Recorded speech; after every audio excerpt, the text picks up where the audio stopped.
Welcome to Day 4 นะคะทุกคนตอนนี้เราก็อยู่แบบตรง meeting point นะคะของทัวร์ที่จะมารับเราก็ขับรถมาจากเมืองประมาณชั่วโมงหนึ่งนะคะมาที่ Kangaroo Wharf แล้วทัวร์วันนี้ก็มีชื่อว่า Sydney Oyster Farm Tour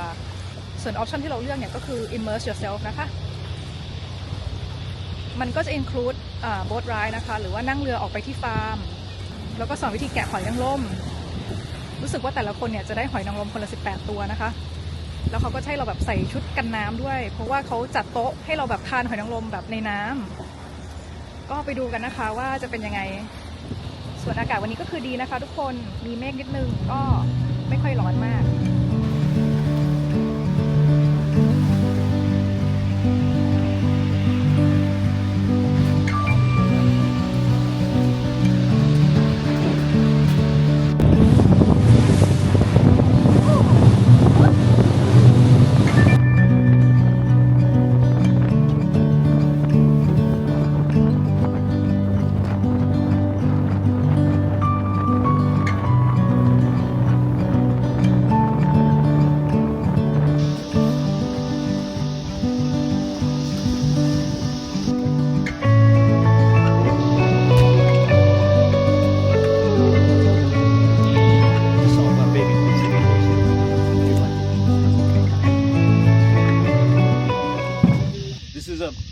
Pacific triploid oyster. This is 3 years old. They just eat. At the end of the month, they go, give us another steak, you know. This is 7 years. They don't stop. They just get bigger and bigger and bigger. You know, so the method we use for growing these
morning ค่ะเพื่อนๆตอนนี้ก็เป็นวันที่6แล้วมั้งวันไหนจำไม่ได้แล้วเราก็เริ่มรู้สึกล้าๆแล้วนะคะเราก็อยู่จนเกือบจะครบอาทิตย์แล้วล่ะพรุ่งนี้เราก็มีไฟลท์ตอนเย็นนะคะกลับ Brisbane เอาจริงๆคือยังไม่อยากกลับเลยทุกคนถ้าเกิดเทียบกับ3ปีก่อนที่เราเคยมาซิดนีย์เนี่ยคือซิดนีย์พัฒนาขึ้นเยอะมากๆนะคะเมืองแบบดูมีสีสันขึ้นแล้วก็เป็นระเบียบมากขึ้นส่วนวันนี้เนี่ยเราก็จะขับรถลงไปด้านใต้ของซิดนีย์นะคะก็จะผ่านเมืองต่างๆแต่ว่าเราจะขับตรงไปที่เมืองเคียม่าก่อนเพราะว่าตรงนั้นมันมีแบบ little blowhole หรือว่าช่องน้ำพุที่เป็น attraction แล้วจากนั้นเราก็ค่อยแบบว่าตีรถกลับขึ้นมาที่ซิดนีย์เรื่อยๆก็จะพาทุกคนไปดูกันนะคะว่ามีอะไรมั่ง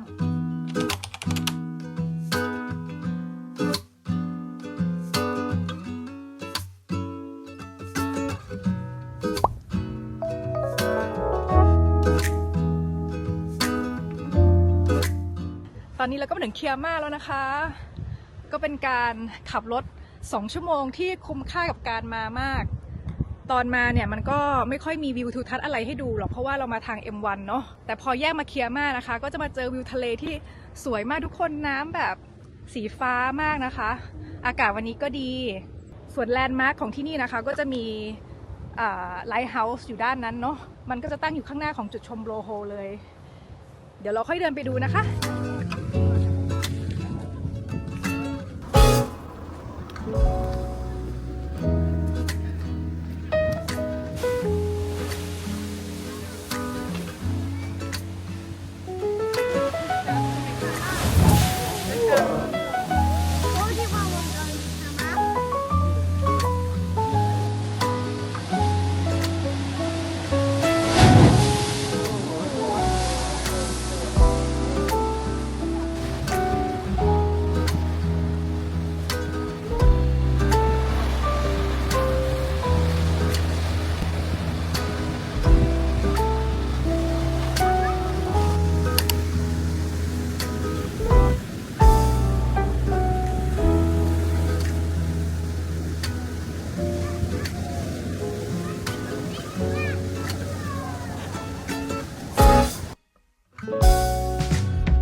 ถึง𝒕𝒓 Bridge แล้วนะคะก็เป็นอีกหนึ่ง attraction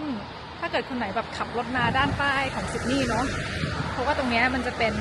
สะพานใช่ไหมคะที่อยู่ติดกับหน้าผาเลยแล้ววิวเนี่ยคือสวยมากค่ะจะเห็นแบบทะเลแบบกว้างแบบ180 องศา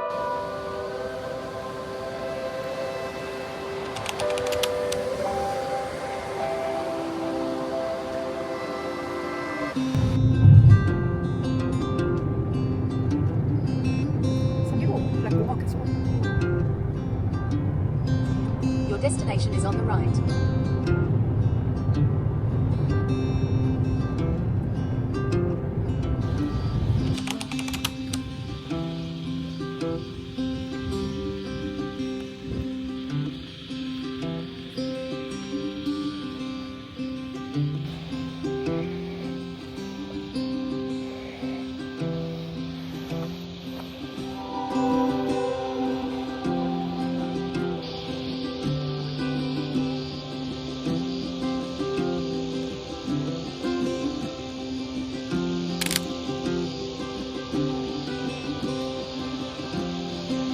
เราก็จะจบบล็อกวันที่5ไว้ณจุดนี้นะทุกคนตรงนี้คือแบบเราแนะนำมากๆนะคะอยากให้มาเพราะว่า